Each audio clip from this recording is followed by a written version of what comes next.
Maverick traders, welcome out to your market roundup. It is March 3rd, 2025. Corey here with you. As always, we're going to take you through meaningful news. What hit this day in terms of a new crypto reserve? We'll talk about that. We're going to talk about sectors heating up or cooling down, and then always highlight our very best trade ideas.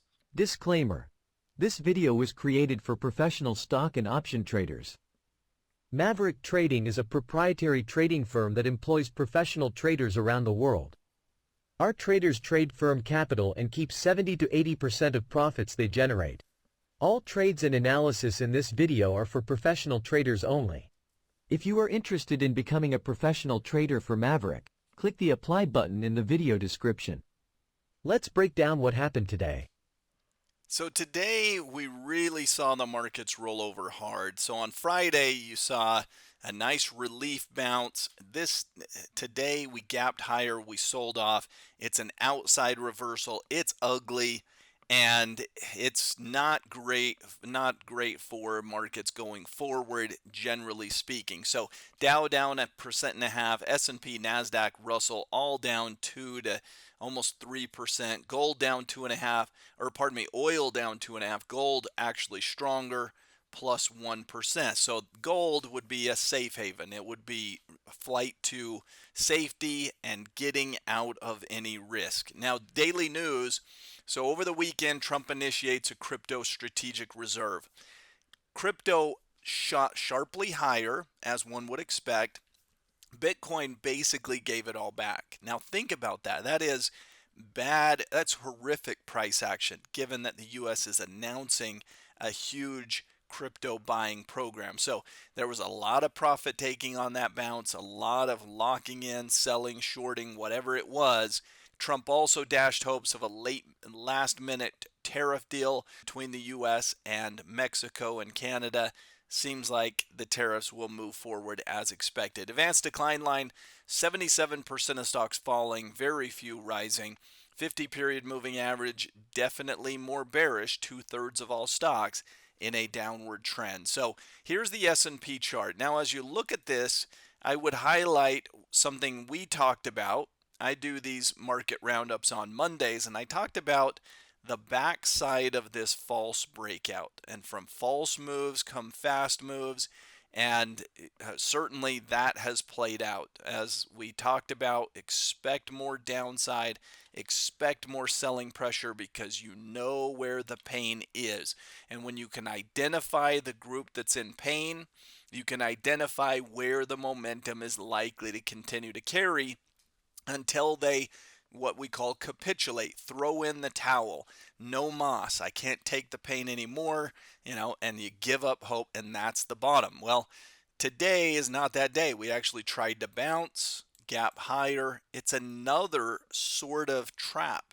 Today was a trap amongst the bulls again. Notice that the rally on Friday and then the gap higher, and everybody bought this morning on the strategic crypto reserve, whatever it was.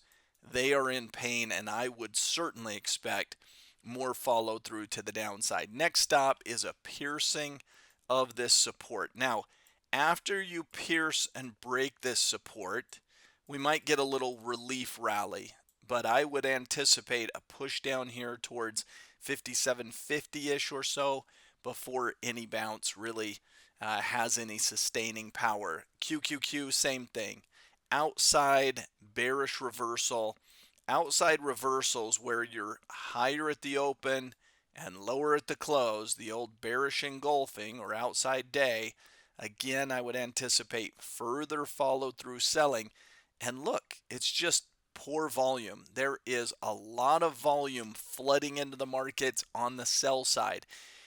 It's not debatable. It is happening. Lots of volume, and obviously the sellers are the aggressive party.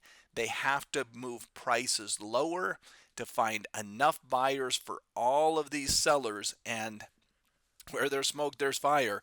There's a lot of sellers out there, and they seem to be jumping over the top of people and each other to get out of this market. So as you look at where things were strong, the most defensive sectors are consumer defensive. It's pretty green. Healthcare, it's pretty green. Utilities, it's quite green over here. So the defensives were pretty green, but the more aggressive cyclical areas, financials in the red, tech got hammered, consumer cyclicals hammered to the downside, energy is a little more cyclical oftentimes. You would anticipate gold being a little bit better. So if you look in the materials, the gold miners didn't really bounce like the metal did. So a little bit of a poor price action day for the mining companies. I would also count the telecom names as being more defensive, and that's classic rotation into the more defensive areas of the market. So we're below a 20, we're below the 50, and we are on the cusp of potentially breaking the new lows. Just an ugly market environment. Let's look at where you might look to buy, where you might look to short, and take advantage of these moves. So if you're going to look to buy, I would continue to look at things like AbbVie. Even in a bad tape, this thing is making new highs. Um, because I anticipate the S&P to go down, I wouldn't set an aggressive target. Remember, we want to be aligned with the market in most cases, but if we're looking for a bull inside of our portfolio, even in a more bearish tape, then look for things that have relative strength, check, and then don't be super aggressive with your target. Maybe a move to 215, 220. You don't want to get too aggressive with your upside expectation. Verizon, same thing. Bullish engulfing. Looks like we can push higher.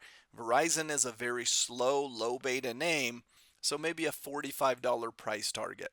I'd call my bullish candidates bullish to neutral. I'm not going to set aggressive targets. Now, on the downside, I can get much more aggressive. AMD, very bearish. If I were looking at this, we've broken that $100 psychological level. You may get a little bounce because of that, but ultimately I would look at opportunities to play this into the low 90s. That's an aggressive move, another 10% from here. I suspect that's coming sooner rather than later. Google, aka Alphabet, this company has been getting hammered to the downside, and I think it makes perfect sense. If you look at who's most vulnerable to some of the changes that have been taking place, Google would certainly fit the bill. I know for myself, I now look at information on ChatGPT that I used to would have Googled, right? And so eyeballs are moving away. There's some business risk there. And ultimately, we care more about just the trajectory of the stock. And right now, that's to the downside. So look at those names that exhibit those signs of relative weakness for continued downward trends. So volatility is rising. The VIX is up near 23. That's a more bearish market environment. This downtrend has been emerging.